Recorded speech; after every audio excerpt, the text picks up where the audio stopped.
Tito capítulo 2, versículo 13, dice la palabra de Dios: aguardando la esperanza bienaventurada y la manifestación gloriosa de nuestro gran Dios y Salvador, Jesucristo. ¿Qué les parece si nos colocamos en pie y oramos? Querido Padre Celestial, gracias por estar con nosotros en este lugar. Gracias por los amigos y amigas presentes. Gracias, Señor, por los hermanos y hermanas que nos acompañan. Pero, querido Padre Celestial, gracias también por aquellos y aquellas que nos siguen a través de la internet en cualquier lugar del mundo. Y gracias por aquellos y aquellas que escuchan esta presentación a través de la radio. En esta hora, Padre amado, rogamos que el Santo Espíritu nos traiga palabra de vida para la vida eterna. Que no recibamos las palabras de un hombre, pero Dios, que recibamos su palabra, esa palabra que vive y permanece para siempre.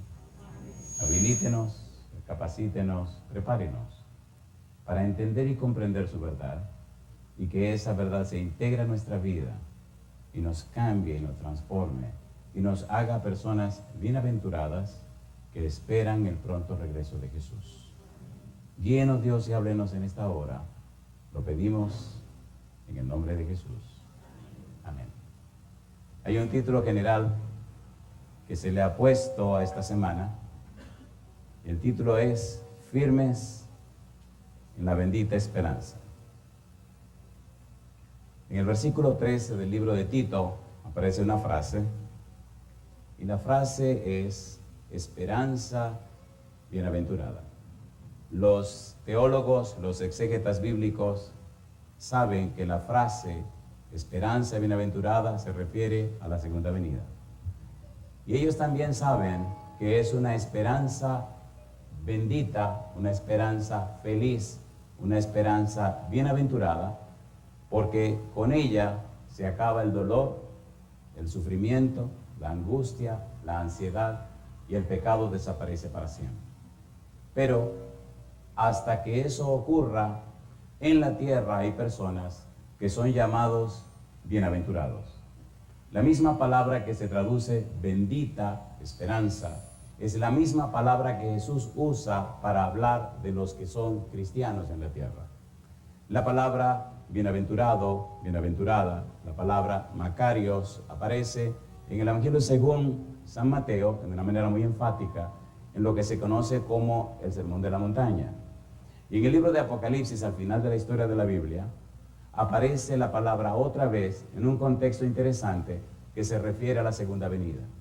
Es curioso cómo Dios utiliza la misma palabra, Macario, bienaventurado, para expresar 7 bienaventuranzas. Y cada una de ellas se refiere a los cristianos que esperan la segunda venida de Jesús. Ahora bien, ¿cuáles son los perfiles de esos Macarios, de esos bienaventurados?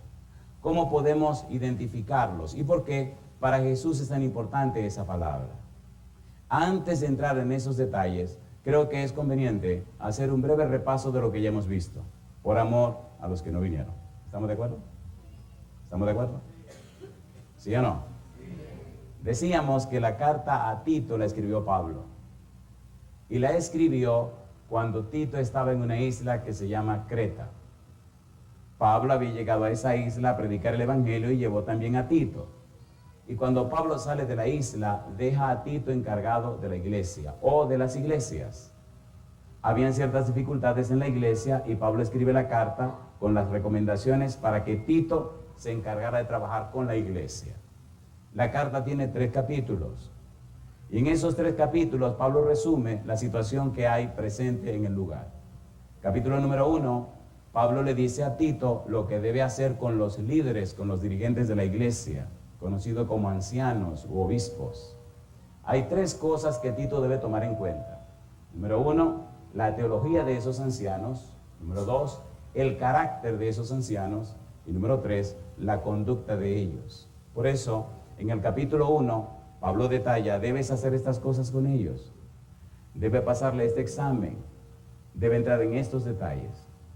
En el capítulo 2, por otro lado, Pablo abre un poco el abanico y presenta recomendaciones no solo para los líderes, pero también para los miembros de la iglesia.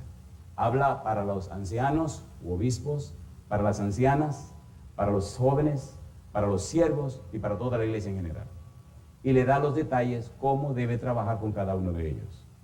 En el capítulo 3, también añade en el capítulo número 2, cómo debe ser la relación entre los miembros de la iglesia en la isla de Creta, no solo de una iglesia, sino de todas las iglesias. En el capítulo 3, entonces, Pablo va un poco más allá. Le dice a Tito cómo deben ser los miembros de la iglesia y cómo deben relacionarse con la gente que no son miembros. En otra palabra, cómo debe ser su carácter, su conducta y su relación con los de afuera. Y cómo pueden y deben prepararse para hacer evangelismo con los de afuera. Y mostrar, como el capítulo 2, en sus vidas que son personas que están esperando la bendita esperanza. En el capítulo 2 aparecen detalles muy interesantes que en cierto modo pueden relacionarse con nosotros en estos días. Muy bien. Segunda de Corintios, capítulo número 2. Segunda de Corintios, capítulo número 2. El apóstol Pablo escribe esta carta y la envía con Tito. Y en esta carta menciona 8 veces a Tito. Segunda de Corintios, capítulo número 2. En Segunda de Corintios, capítulo número 2, los versículos 13 en adelante nos presentan un cuadro. Dice el versículo 13: no tuve reposo en mi espíritu por no haber hallado a mi hermano Tito. Así, despidiéndome de ellos, partí para Macedonia. Mas, dice Pablo, a Dios gracias, el cual nos lleva siempre en triunfo en Cristo Jesús, y por medio de nosotros manifiesta en todo lugar, ¿qué cosa? El olor de su conocimiento, porque para Dios somos grato olor de Cristo en los que se salvan y en los que se pierden. De modo que las personas que son bienaventuradas, las personas que son macarios, son personas que expelen una fragancia que los demás perciben. De ellos sale un perfume para salvación. Si pudiéramos cambiar la palabra aroma o fragancia, diríamos, ellos dan un testimonio que inspira a los demás para motivarse a la salvación. ¿Se entiende lo que estamos diciendo? De manera que los macarios, los bienaventurados, los que son objeto de la bendita esperanza, los que están esperando la segunda venida de Jesús, los que están preparados para irse con Jesús, sus vidas motivan a otros a que hagan lo mismo. No sus palabras. Ellos no son predicadores de un mensaje, ellos son el mensaje. El testimonio de su vida motiva a otras vidas a seguir los pasos que ellos están dando. Me gusta el significado de la palabra testimonio porque es la base y la clave de la predicación del Evangelio. Por ejemplo, en el libro de San Juan, capítulo número 1, Juan aparece en escenario para dar testimonio acerca de Jesús. Dice el versículo número 6, hubo un hombre enviado de Dios, el cual se llamó Juan. Versículo 7, este vino por testimonio para que diese testimonio, a fin de que todos creyesen por él. La idea de Juan es que él recibe una experiencia y entonces comunica esa experiencia. Testimonio es presentar las evidencias a favor de Jesús. Testimonio es la declaración que hace un testigo. Y un testigo es alguien que estuvo presente cuando ocurrió un hecho, ¿sí o no? Usted no puede contar lo que usted no sabe. Usted no puede contar lo que usted no vivió. Y si lo cuenta, está contando lo que otro le dijo. ¿Es así o no es así? Mire qué cosa linda. San Juan capítulo número 1. Vamos rapidito. Mire qué cosa linda. Mire cómo dice Juan. Para tener una idea más acabada para dónde vamos. San Juan capítulo 1, versículo 31. Oiga las palabras de Juan. Dice el versículo 31, ¿cómo dice? Dice Juan, y yo, ¿qué cosa? Y yo no le conocía, mas para que fuese manifestado a Israel, por esto vine yo bautizando con agua. Y dice, también dio Juan testimonio diciendo, vi al Espíritu que descendía del cielo como paloma y permaneció sobre él. ¿Juan lo vio o no lo vio? ¿Juan estuvo ahí? ¿Vio a Jesús? ¿Vio al Espíritu Santo? ¿Oyó la voz de Dios? ¿Juan bautizó a Jesús? Entonces es un testigo. La gente creerá lo que usted testifique. Y ahora dice, y yo no le conocía, pero el que me envió a bautizar con agua, aquel me dijo, sobre quien veas descender el Espíritu y que permanece sobre él, ese es el que bautiza con el Espíritu Santo. Y ahora dice Juan, y yo le di y he dado testimonio de que este es el Hijo de Dios. ¿Quién le habló a Juan? Dios. ¿Con quién se entrevistó Juan? Con Dios. ¿A quién vio Juan? A Jesús. ¿A quién vio Juan? Al Espíritu Santo. ¿A quién oyó Juan? A Dios. Mi pregunta, ¿era un testigo? ¿Era un testigo? Los macarios son testigos. No hablan acerca de lo que le contaron, dicen lo que ellos vivieron. Y usted no puede contradecir lo que uno vive. ¿Es así o no es así? ¿Se acuerdan de la guerra del 65? ¿Sí o no? Algunos dicen que no se acuerdan. Yo tenía 5 años y yo vi. Y yo me reía porque yo pensaba que era una película. Una película actuada pensaba que era. Cosa linda, mamacita. Y veía ese helicóptero. Y yo decía, mamá. Iba corriendo y gozándome con el ametrallamiento. Y lo daba, y yo mirando, y tirándose, y un cordón de gente, compadre, y caían uno y caían otro, y me alaban por un brazo. Tenía 5 años. Y esos helicópteros, y yo miraba, oye, qué bien, qué bien. Yo lo vi, y vi los muertos al rodillo en la calle. Después que creí conciencia, dije, pero ¿qué es lo que yo estaba haciendo? Cuando usted es un bienaventurado, cuando usted es un macario, como dice la Biblia, usted es una persona que ha tenido experiencia con Dios. Por eso, ahora entraremos en el tema. Pienso que el repaso fue suficiente y espero que los detalles le hayan favorecido. Pero tenemos que entrar en el tema de la noche. En forma muy especial, trabajar con esa palabra, bienaventurado. No es el plan de Dios que haya dolor y sufrimiento. Los teólogos, para explicar la actitud de Dios para con el hombre y para explicar la aptitud de Dios hacia el hombre, con C y con P, definen lo que se llama la voluntad de derecho y lo que se llama la voluntad de hecho. ¿Estamos listos? ¿Estamos listos? Voluntad de derecho. Génesis 1:31, dice la Biblia. Y vio Dios que todo lo que había hecho era bueno en gran manera. ¿Cuál es la voluntad de derecho de Dios? Que todo sea bueno en gran manera. Dice Salomón, esto he encontrado, que Dios hizo al hombre recto y perfecto, pero el hombre se metió en muchas perversiones. Dios hizo todo recto y perfecto. Dios hizo todo bueno en gran manera. Voluntad de derecho. Dios quiere que sus hijos sean felices. Voluntad de derecho. Dios ha empeñado su palabra, su persona y todo lo que tiene para que el ser humano alcance la felicidad y el gozo. Voluntad de derecho. Es lo que Dios quisiera. Pero el ser humano, como un niño travieso, se mete en problemas, ¿sí o no? ¿Es así o no es así? Entonces tiene que hacer uso de lo que se llama voluntad de hecho. Voluntad de hecho significa que Dios descienda hasta donde el hombre está. Dios se inclina y se arrodilla donde el hombre se está estrujando y se ensucia con el lodo que el hombre se envuelve para poder sacar al hombre del lodo donde se metió. Por eso la Biblia dice, Dios se hizo hombre. ¿Lo dice o no lo dice? ¿Lo dice o no lo dice? Y dice la Biblia también en Hebreos 2:14 que Cristo participó de carne y sangre. Ahora Dios viene y desciende y condesciende hasta el nivel donde está el hombre. Y si eso no es suficiente, el colmo de los colmos es que Dios llega hasta morir. para rescatar al hombre.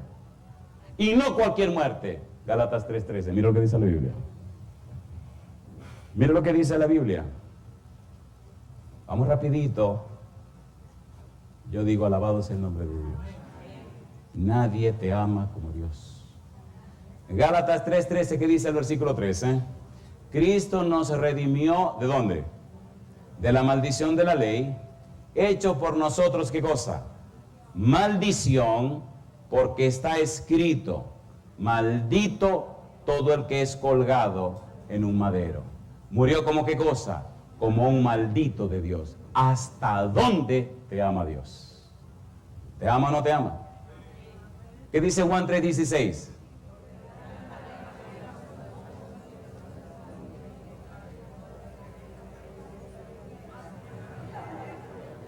Bueno, muy bien, está bien, yo sé que se lo saben, no hay problema. Dice, porque de tal manera. ¿Qué dice? Esa es la frase clave. Ahí está todo. Porque de tal manera. ¿Te ama o no te ama? ¿Te ama o no te ama? Recuerde que estamos trabajando con la frase aroma, perfume.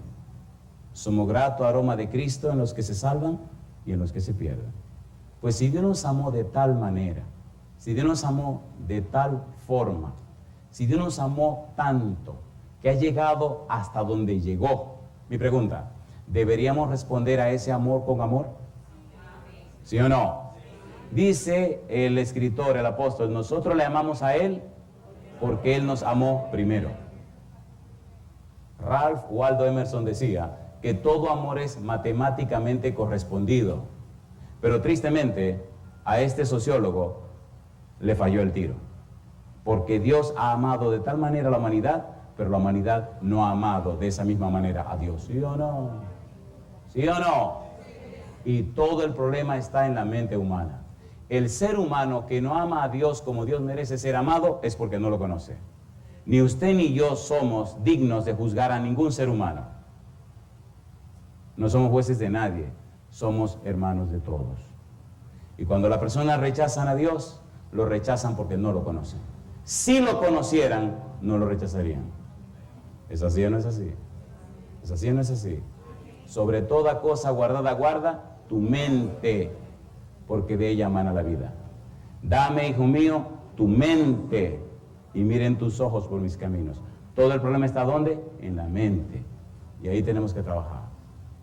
Dios quiere manifestar su gracia, su carácter, su persona en la vida de cada uno de nosotros. Dios quiere, a pesar del pecado, Dios quiere, a pesar de la maldad, Dios quiere, a pesar de los pesares, mantener y mantendrá el mismo principio de la creación. Reflejar su imagen y su semejanza en sus hijos, no importa cuán fuerte sea el pecado. Yo digo, alabado sea el nombre de Dios. Dios no ha cambiado sus planes, ni lo va a cambiar. Al contrario, el pecado ha hecho más glorioso el plan de Dios. Ahora, cuando el Espíritu Santo toma una vida, ahora, cuando una persona cree en las palabras de Dios, ahora, cuando una persona se entrega a Dios y el Espíritu viene a trabajar con esa persona y la cambia, la transforma, la convierte, la hace una persona arrepentida y refleja la belleza y las virtudes de Dios y refleja el carácter de Dios, hasta los demonios se sorprenden al ver cómo la gracia y la misericordia de Dios es capaz de tomar un pecador que reflejaba la imagen de los demonios y ahora refleja la belleza y la santidad del Dios Todopoderoso. Y eso es Macario, bienaventurados. Mi pregunta, ¿le gustaría reflejar el carácter de Dios? ¿Se avergonzaría de hacer eso usted? ¿Cuánto quisieran reflejar el carácter de Dios?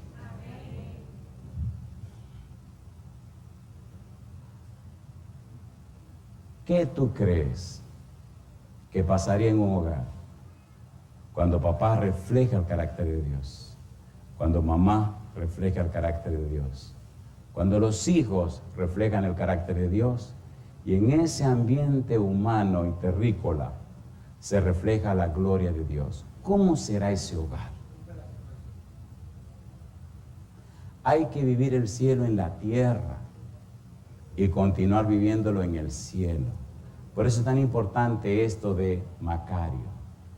Cuando Cristo viene a la tierra y empieza lo que se llama el reino de la gracia, la primera palabra que usa es la palabra bienaventurados.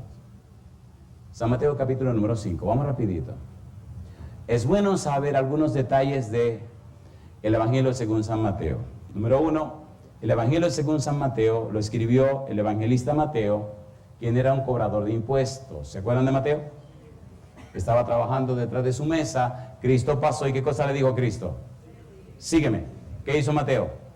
Abandonó todo y ¿qué hizo? Siguió a Jesús. Recuerde que Mateo era judío, pero era cobrador de impuestos. Su esposa no tenía derecho de ir a la sinagoga, ni sus hijos tampoco, ni él tampoco, ni tenían derecho de ir a la escuela de los judíos, porque eran entonces enemigos de los judíos, porque cobraban impuestos a los judíos para darle a los romanos. Cuando Mateo se convierte, hace una fiesta, y allí pasan cosas interesantes en la casa de Mateo. Pero Mateo se sienta a escribir un evangelio que lleva su nombre. Número 1, el evangelio de Mateo está escrito especialmente para los judíos, en forma muy específica. Presenta a Cristo como el rey, por eso el evangelio comienza hablando de que Cristo es descendiente de Abraham y de David. De Abraham porque es judío y de David porque tiene derecho al trono. Detalles curiosos de San Mateo capítulo 1 en la genealogía es que Mateo hace lo que nunca se había hecho en la historia de Israel, nunca jamás. Y es que Mateo inserta nombre de mujeres en una genealogía judía. Eso es inaudito, eso es insoportable, eso es increíble.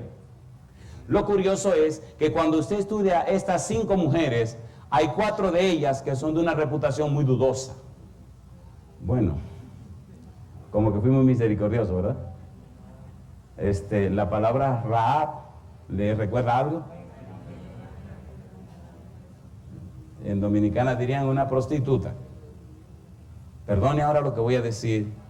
Yo prefiero leerlo porque es muy fuerte. San Mateo capítulo 1 es fuerte. A ver si su Biblia dice igual. Si su Biblia no dice igual, me dice, y entonces arreglamos su Biblia porque tiene que decir igual. San Mateo capítulo número 1 aparece en la genealogía de Jesús. Veamos rapidito los nombres de estas 5 mujeres. Estamos haciendo un exégesis, yo no estoy chismeando, estoy diciendo, haciendo un exégesis. Capítulo 1, versículo 3. ¿Cómo dice el versículo 3? Judá engendró de Tamar a Fares y a Zara, Fares a Esrón y Esrón a Aram. ¿Quién fue Judá? Uno de los hijos de Jacob. ¿Quién fue Tamar? Bueno, Tamar fue la esposa de un hijo de Judá. ¿Se acuerdan o no se acuerdan? Y entonces se murió el muchacho. Y luego se casó con el hermano. También se murió el hermano. Y quedó el más pequeño. Y entonces le dijo, espérate que el muchacho crezca para que te case también con él. En otras palabras, ya me mataste 2, me queda 1. Sí, pongamos los pies en la tierra. Cuando el muchacho crece, no le dan el muchacho a Tamar para que se case. Tamar entonces se quita la ropa de luto, se cubre con un rebozo, se pone ropa de una mujer ramera, se para en una esquina, Judá viene y hacen una cita para resolver. Resuelven y entonces ella le dice, oye, dame algo que me garantice que tú me vas a mandar la paga. Entonces le da el bordón y le da otras piezas de un pastor y ella se la lleva. Más tarde él manda a un amigo con un animalito para pagar. Y no aparece la ramera del lugar por ninguna parte. Cuando anuncian que Tamar está embarazada, entonces Judá ordena que la apedreen, que la maten. Y ella dice, pero en ese momento, este bebé es del tipo que es dueño de esta cosa. Ay, mamacita linda, compadre. ¿No le parece que eso es feo y asqueroso y sucio y malo y vil? Yo no. Me gusta la Biblia. La Biblia no le condena a nadie. Pero nosotros sí. Así que entonces la tipa tuvo un hijo con el papá de su esposo, aunque le duela, sí señor. Pero la pusieron en la Biblia. Perdone si usted se escandalizó, pero lo que viene ahora es peor. Es peor. A ver si la Biblia suya dice esto. A mí me gusta la Biblia así, sin mucha historia. Me gusta la cosa clara. Versículo 5. Salmón engendró de Rahab a Boz. Mamacita linda. ¿Y quién es esta Rahab?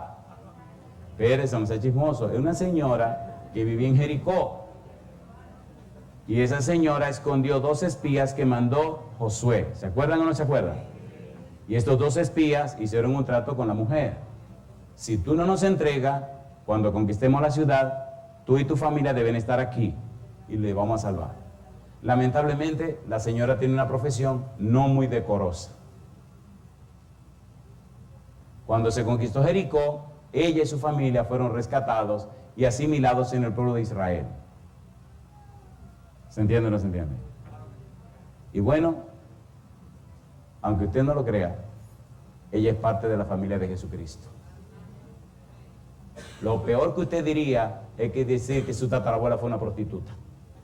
Usted es tan cuidadoso que usted no lo diría. Pero Cristo no solamente lo dice, sino que lo escribe. Porque Él vino a salvar a los pecadores.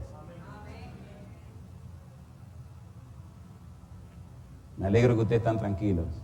Número 6, aquí aparece una dama que ni el nombre menciona. Isaí engendró al rey David. El rey David engendró a Salomón. ¿De quién? De la que fue mujer de Urías. Perdone, pero la historia hay que ponerla clara como van. Este David fue un barbarazo que se enamoró de una mujer ajena. Pastor, ¿por qué no se está diciendo estas cosas? Querido, querida, porque Cristo vino a salvar a los pecadores. Vino a morir por los pecadores. Vino a lavar a los pecadores. Y si yo te pinto pajaritos en el aire, entonces no estoy predicando la palabra de Dios. Si la Biblia lo escribe y lo registra, entonces tengo que enseñártelo así como dice, ¿sí o no? Y tú tienes que entender, no importa cuán bajo tú hayas caído, Cristo vino a salvar a los pecadores. Y aún en su familia hubo muchos pecadores. Y doy gloria a Dios por eso. Esta señora estaba casada con un capitán del ejército de David. Y esta señora, bueno, esta señora le fue infiel a su esposo. El rey la mandó a buscar. Yo no voy a entrar en detalle. Así que le fue infiel. David mandó, la tipa quedó embarazada. David mandó a buscar al capitán, porque David era medio bárbaro también, para que fuera a vivir con su esposa y que, con el cuento de que él la embarazó. El tipo era más fiel que David, con todo respeto. No, yo no quiero que ustedes me aprueben, yo no me quiero que con lo que estoy diciendo. ¿Sí? Usted puede estar en contra, es su problema. Mi pregunta, ¿vino o no vino Urías? ¿De qué nacionalidad era Urías? Era hitita, no era judío. Y ese capitán que no era judío era más fiel a Dios que muchos de nosotros hoy día. Se quedó durmiendo en el patio del palacio y no fue a su casa.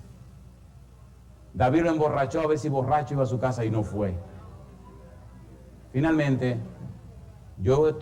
voy a pedirle que tome esta historia por el lado correcto. Yo no le estoy contando un chisme. Le estoy confirmando que Cristo vino a salvar a los pecadores. ¿Me están entendiendo? Y que los pecadores pueden ser tan cambiados y transformados por poder del Espíritu Santo que pueden ser llamados bienaventurados. No dice la Biblia después que David escribió el Salmo 51 que el corazón de David era corazón según Dios, ¿sí o no? ¿Se arrepintió o no se arrepintió? ¿Lo cambió o no lo cambió Dios? Lo puede hacer contigo también. Así que entiéndeme lo que estoy haciendo, por favor. David se desespera y le da una carta al mismo capitán Urías para que se le lleve a Joás. Y la carta decía, ponlo al frente para que lo maten. Y lo mataron. Pero ahora tengo una buena noticia. ¿Y esta muchacha fue la mamá de quién? ¿Notan qué interesante es Dios? Cuando Dios te perdona, te perdona. Y Dios olvida y jamás se acuerda. ¿Hay algún pecador aquí esta noche? ¿Cuántos son pecadores? Alabado sea Dios. Le tengo buenas noticias. Cuando Dios te perdona, olvida. Jamás se acuerda. ¿Tiene sentido eso o no tiene sentido? ¿Tiene sentido o no tiene sentido? Somos demasiado religiosos, pero no somos espirituales. Y la gente lo sabe. Siempre aparentamos lo que no somos. Y le exigimos a la gente lo que no damos. Eso se llama hipocresía. ¿O no? Yo no vine a entretenerlos. Gloria a Dios, oye.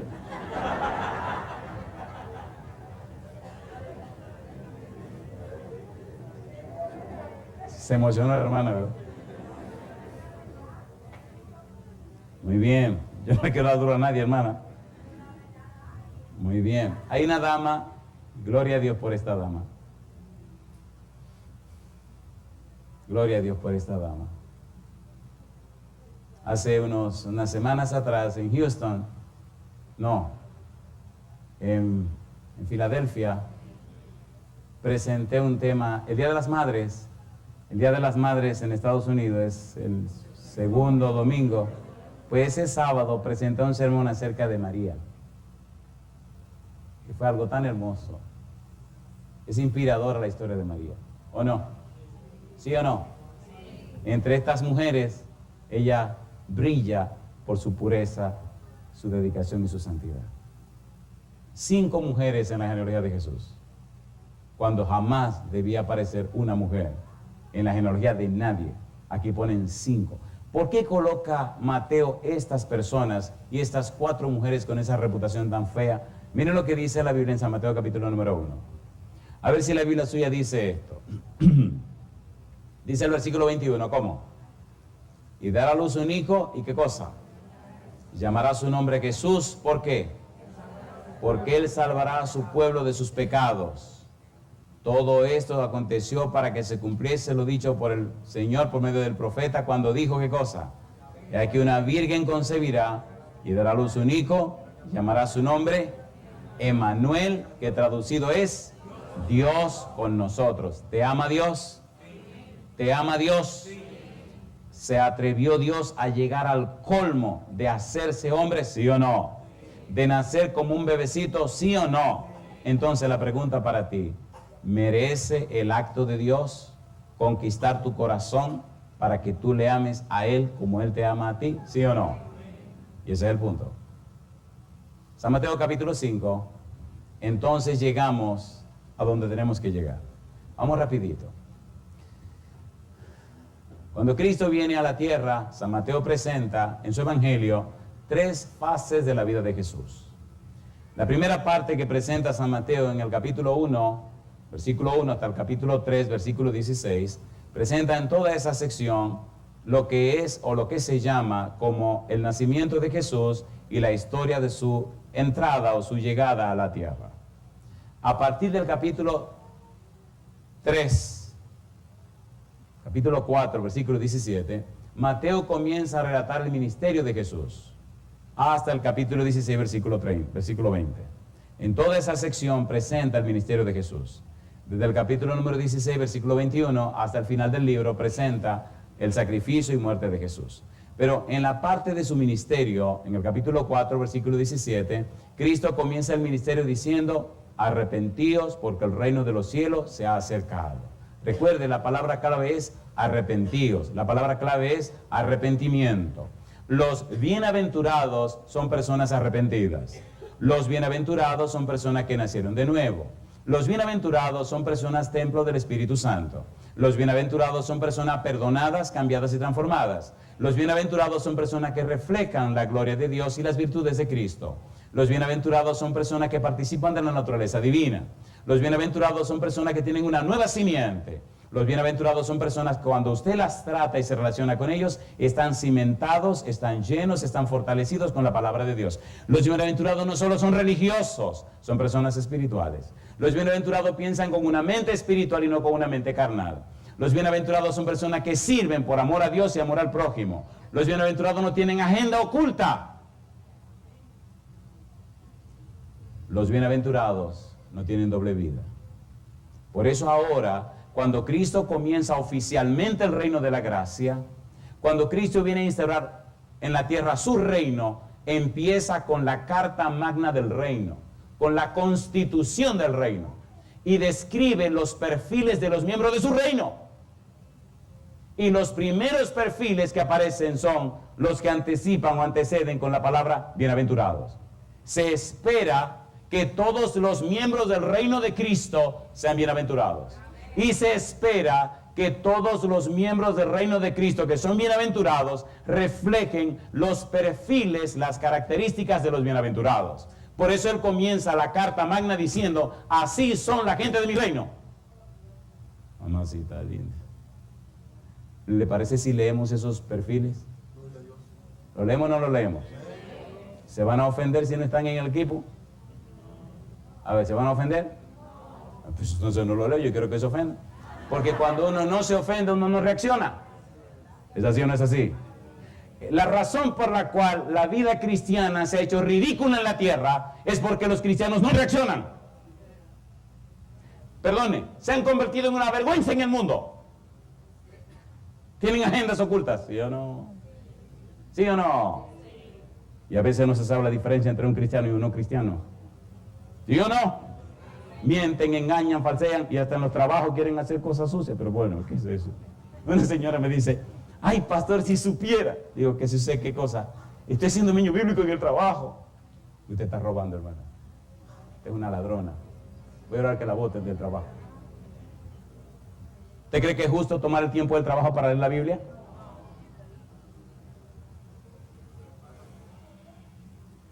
¿Se entiende lo que estoy diciendo?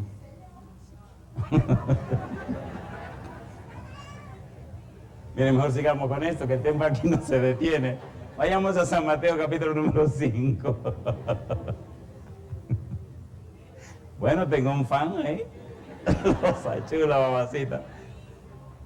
Hace unos meses atrás, en el mes de marzo, estamos dando una campaña en San Juan, de Puerto Rico. Ay, sí. Y en mi casa estaban mirando la campaña.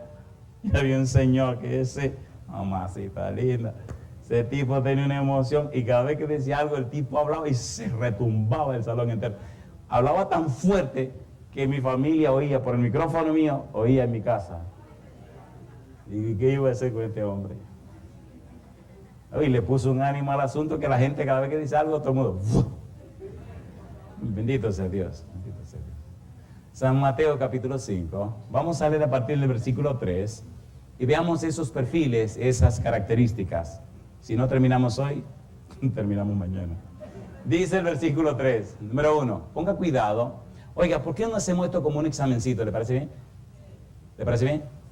Evalúese y léalo como un examen. Versículo número 3, ¿cómo dice?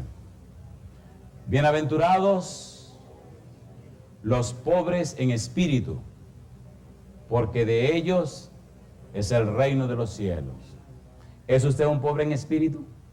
Oh, sí. De verá cuando estudiemos lo que eso significa. Número 2. Bienaventurados, ¿quiénes? Los que lloran, porque ellos recibirán consolación. Espera un momento. ¿Cómo? Bienaventurados los que lloran. ¿Cómo es eso? ¿No le parece que eso es una paradoja? Bienaventurados los que se mueren. Espérate un momento, ¿qué pasó ahí? Y ese es el punto. Ese es el punto. Eso es justamente el punto de la semana. Ese es el punto de la semana. Hay un teólogo que define la palabra bienaventurado, traduciéndola del original, en la manera siguiente. Bienaventurado, del griego Macarios, uno que todavía está en el mundo, pero es independiente de él. Su satisfacción viene de Dios y no de las circunstancias favorables. ¿Es una linda definición? ¿Sí o no? ¿Sí o no? Bienaventurados los que lloran, porque ellos recibirán consolación. Número 5. Mateo 5:5. Bienaventurados los mansos, porque ellos recibirán la tierra por heredad. Bienaventurados los que tienen hambre y sed de justicia, porque ellos serán saciados. Bienaventurados los misericordiosos, porque ellos alcanzarán misericordia. Bienaventurados los de limpio corazón, porque ellos verán a Dios. ¿Y qué sigue diciendo ahora? Bienaventurados los pacificadores, porque ellos serán llamados hijos de Dios. Bienaventurados los que padecen persecución por causa de la justicia, porque de ellos es el reino de los cielos. Bienaventurados sois cuando por mi causa os vituperen y os persigan y digan toda clase de mal contra vosotros, como dice, mintiendo, gozaos y alegraos, porque vuestro galardón es grande en los cielos, porque así persiguieron a los profetas que fueron antes de vosotros. Mi pregunta, ¿son claras las palabras de Jesús? Sí. ¿Sabe Jesús lo que está diciendo? Sí. La pregunta, y entonces, ¿qué es lo que Él quiere decir? Y aquí vamos nosotros ahora. ¿Qué quiere decir Jesús con esas bienaventuranzas? ¿Qué es lo que está describiendo? Número uno, Jesús está diciendo en la bienaventuranza que los bienaventurados, los cristianos, los miembros de su iglesia, los miembros de su reino, tienen que ser así como esas bienaventuranzas dicen. Número uno. Número dos, que los miembros de su reino, que los que son miembros de su iglesia, que los que son miembros de su familia, deben reflejar en sus vidas esas características, esos perfiles, esas maneras que Él está presentando. Número tres, Él está diciendo que esas bienaventuranzas, que esos perfiles en las personas que la tienen o la reciben, no es algo que produce en ellos en forma natural. Es algo que produce la gracia y la misericordia de Dios a través del Espíritu Santo. Todos los que son bienaventurados lo son no porque son buenos, lo son no porque tienen buenos padres, lo son no porque tuvieron buena educación, lo son no por circunstancias de la vida, lo son porque el Espíritu los hizo así. ¿Se entiende o no se entiende? De modo que ser bienaventurado es un don de Dios, es un regalo de Dios, es algo que solo Dios puede producir, nadie más. Y número cuatro, el Señor Jesús está diciendo que las personas que son bienaventuradas son distintos a las personas que no son bienaventuradas. Esa es la versión amable. Ahora voy con la versión dura. Que los bienaventurados no son de este mundo. Por tanto, son distintos a la gente de este mundo. Ay, mamá. Ay, mamacita linda. ¿Me permiten una píldora que le duele? ¿Puedo bajar la mano dura ahora?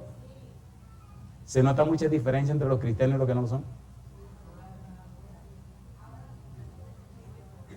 No hablen por los demás, hable por usted.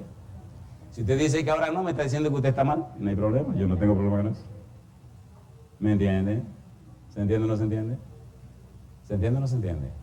No te pido que lo quites del mundo, sino que los guarde. San Juan capítulo 17, leamos esas palabras y recuerde que estamos predicando para cada uno, no para todos. El mensaje es para cada cual, es personal, es para ti, es para mí. San Juan 17, vamos rapidito, San Juan 17. Las palabras de Jesús. San Juan 17 es una belleza. San Juan 17 es glorioso y maravilloso por muchas razones. Anticipemos estos versículos. Versículo número 1. ¿Qué dice el versículo 1? Estas cosas habló Jesús y levantando los ojos al cielo dijo, ¿qué cosa? Padre, la hora ha llegado. Glorifica a tu Hijo para que también tu Hijo te glorifique a ti. ¿Cuál hora había llegado? Espérense. ¿Cuál era la hora que había llegado? Desde antes de la fundación del mundo, desde antes que existiera ninguna cosa, dice la Biblia, que Dios había hecho un plan de salvación. ¿Lo dice o no lo dice? El Cordero que fue inmolado desde antes de la fundación del mundo. Y en aquella reunión quedó claro que llegaría un día y una hora donde el Padre y el Hijo tendrían que separarse. ¿Sí o no? ¿Sí o no? Y ahora Cristo, tembloroso, dice, ha llegado la hora. Los seres humanos no entienden esa expresión. Estamos demasiado distraídos con nuestras cosas para entender esa expresión. Somos tan mezquinos que no pensamos en el dolor y el sufrimiento de Dios. ¿Cómo se debió sentir el Padre cuando Cristo tomó sobre sí el pecado de la humanidad? ¿Gritó o no gritó Jesús? ¿Cuál fue el grito que salió de su ser? Dios mío, ¿por qué me has desamparado? Esa era la hora. Pero bueno, eso es asunto para otro momento. Sigamos leyendo más adelante lo que nos interesa con relación a este asunto del mundo. Versículo 9, dice Jesús, yo ruego por ellos, ¿qué dice ahora? No ruego por el mundo, sino por los que me diste, porque tuyos son, y todo lo mío es tuyo, y lo tuyo mío, y he sido glorificado en ellos. Y ya no estoy en el mundo, mas estos están en el mundo. Y yo voy a ti, Padre Santo, a los que me has dado, guárdalos en tu nombre, para que sean uno, así como nosotros. Cuando estaba con ellos en el mundo, yo los guardaba en tu nombre, a los que me diste. Yo los guardé, y ninguno de ellos se perdió, sino el hijo de perdición, para que la escritura se cumpliese. Pero ahora voy a ti, y hablo esto en el mundo, para que tengan mi gozo cumplido en sí mismos. Yo les he dado tu palabra, y el mundo los aborreció, porque no son del mundo, como tampoco yo soy del mundo. Tengo una pregunta, ¿están claras las palabras de Jesús, sí o no? De modo que los bienaventurados no son del mundo. Al contrario, el mundo los aborrece. Y yo pregunto, ¿te gustaría ser un bienaventurado? ¿Te gustaría ser una bienaventurada? Entonces ponte en pie conmigo. Recuerda que Cristo vino a salvar a los pecadores.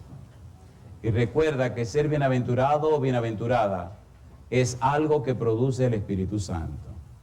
Pero si eres bienaventurado o bienaventurada, entonces ya no eres de este mundo. Ahora eres hijo de Dios, hija de Dios, miembro de su familia, conciudadano de los santos y heredera del reino de los cielos. Voy a pedir a Luis que pase con nosotros. ¿Está por aquí, Luis? Adelante, Luis. Esta noche, mientras Luis sube para cantarnos, yo quisiera orar en forma muy especial. ¿Cuántos creen en la juventud? ¿Ustedes me permiten orar por los jóvenes? Yo quiero orar por dos grupos de jóvenes. Bueno, yo creo en los adultos también, ¿verdad? Pero yo quiero orar con dos grupos de jóvenes. Mientras Luis cante, yo voy a pedirle, número uno, a los jóvenes que estuvieron cerca del Señor y se fueron lejos por alguna razón, y ahora quieren volver a la casa del Padre, quieren otra vez que el Espíritu los cambie, los transforme y ser bienaventurados. Yo les voy a pedir que mientras Luis cante, pasen conmigo aquí al frente para orar. Y a aquellos jóvenes que no han caminado con Dios, pero quieren hacer una entrega de sus vidas hoy a Dios, también voy a pedirle que pasen al frente. A mí no me gusta bregar con asuntos de psicología, me gusta ser claro, sereno y calmado. ¿Hay algún joven que estuvo caminando lejos con el Señor que quisiera acercarse a Dios en esta noche? ¿Hay una mano levantada de un joven así? ¿O de una joven? Adelante, no tengan ningún temor. Aquí hay una mano. ¿Hay algo? Aquí hay otra mano. Vengan caminando para acá. Ven para acá. ¿Hay algún otro joven que esté en esa situación? Muévanse para acá sin ningún temor. Súbanse por este lado, por favor. ¿Hay alguna persona de este lado que es joven, que caminó con el Señor y se alejó y se fue y sabe que tiene que regresar al Señor? Suba arriba, mi amigo, suba para acá. Gloria a Dios, alabado sea Dios. ¿Hay alguien más en esa situación? Pastor, ¿por qué lo pone al frente y lo expone a todo el mundo? Que son jóvenes y son bravos y valientes. ¿O no? ¿Hay que exponerlo a la juventud? Claro. ¿Quién sabe la persona que Dios tiene ahí? Yo también estuve en uno de esos bancos hace unos años. Y ahora, por la gracia de Dios, tengo que ir por todo el mundo presentando este evangelio. ¿Quién sabe a quién tiene Dios ahí? ¿Hay algún joven o alguna joven que no ha estado caminando con Dios, que no ha sido cristiano ni cristiana, no ha tenido una vida comprometida con Dios y quisiera esta noche hacerlo, tomar su decisión? Yo no estoy usando psicología, ¿eh? Si tú levantas la mano, vas a tener que pasar al frente. Pues, perdóname, pero así soy. ¿Hay alguien así en esa situación? ¿Te atreves a pasar al frente diciendo, yo esta noche le pongo mi vida en las manos del Señor y a partir de hoy quiero caminar con Dios? ¿Hay algún joven así que se atreva a hacer eso? Bueno, los adultos dicen que nosotros no tenemos derecho. Permítame ir con los jóvenes primero. ¿Hay algún joven así que quisiera entregarse al Señor? Pastor, me da vergüenza. ¿Ese está saliendo porque viene para acá o está saliendo porque se va? Bien, no hay ninguna preocupación. Cada noche vamos a hablar así, en serio. Porque cuando yo me vaya, que quede claro que usted tú, alabado sea Dios. Adelante, mi hija. Si usted conoce a alguien que debe estar aquí al frente, en lugar de estar de curioso, cierre los ojos y póngase a orar. Porque en este momento necesitamos que el Espíritu trabaje con la gente. A veces por nosotros estar mirando mucho, adelante, Dios te bendiga. Por estar mirando mucho a la gente le da más vergüenza, ¿sí o no? Si usted conoce a alguien que está cerca de usted, que debería tomar esa decisión, ayúdele, por favor. Pastor, es que es duro, es difícil. En la vida nada es fácil. Y lo que es fácil no tiene sentido. Adelante, mi hija. Oiga, pero le han complicado la jugada aquí a usted. Adelante. Bien, mientras Luis canta, si hay algún otro que toma su decisión delante de toda esta gente y delante de todo lo que le está mirando en cualquier lugar del mundo, entonces usted va a pasar al frente. Hace unos días nos escribió una señora de Holanda que dice, yo tomé mi decisión mientras usted oraba. Usted no me puede ver porque yo estoy aquí en mi casa. Digo, pero Dios sí la puede ver. Les ruego que cierren sus ojos y oren para que el Espíritu toque los corazones de aquellos que deben tomar la decisión.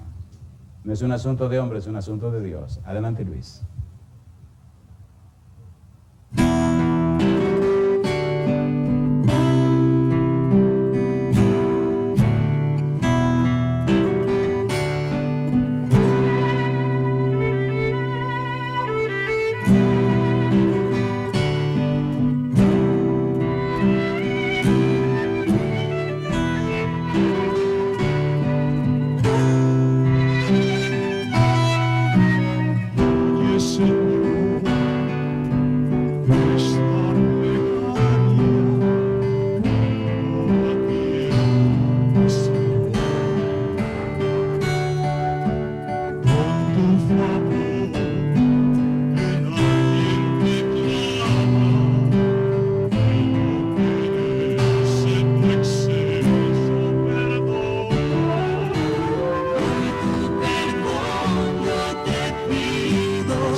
Cuántas veces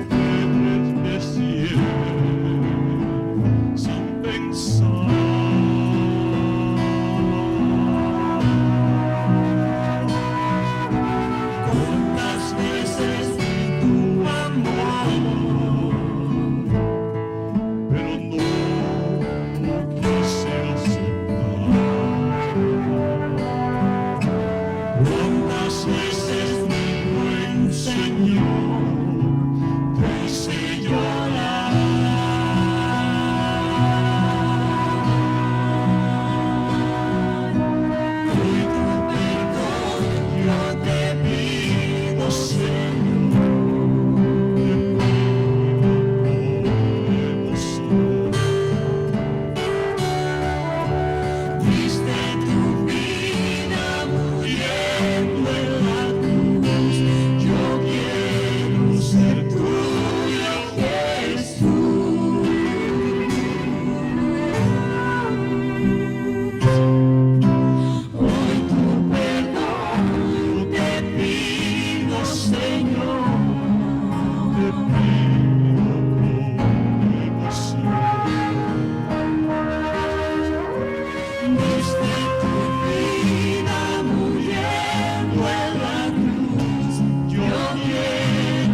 Gracias, Señor.